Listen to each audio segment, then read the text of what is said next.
السلام علیکم ورحمۃ اللہ وبرکاتہ۔ میں ہوں مسعود اور آپ دیکھ رہے ہیں ماہی ٹی وی۔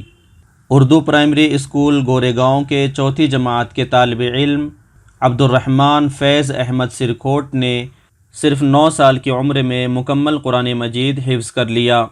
عبد الرحمن کی اس اہم کامیابی پر جمعیت اہل حدیث کی مسجد میں ایک اعزازی نشست 14 جنوری 2022 کو بعد نماز عصر تا مغرب منعقد کی گئی تھی، جس میں نامور عالم دین مولانا عبد المعید مدنی اور عمیر مدنی مہمان خصوصی کی حیثیت سے شریک ہوئے اور اپنے خطاب سے بھی سرفراز فرمایا۔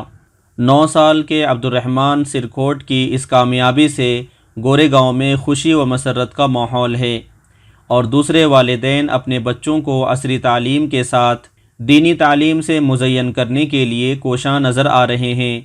اللہ رب العزت عبد الرحمن فیض احمد سرکوٹ کو قرآن کی برکت سے مالا مال فرمائے اور والدین کے حق میں باعث ثواب بنائے۔ دعا ہے کہ عبد الرحمن کی مثال علاقے اور قوم کے لیے روشن مثال بن جائے۔ اس بچے نے گھر میں رہتے ہوئے اسکول کے ساتھ ساتھ حفظ قرآن مکمل کیا۔ اس خبر کو سننے کے بعد آپ کی کیا رائے ہے؟ کمنٹ کر کے ہمیں ضرور بتائیں۔ روزمرہ کے حالات سے باخبر رہنے اور ہمیں سپورٹ کرنے کے لیے ماہی ٹی وی کو سبسکرائب ضرور کریں۔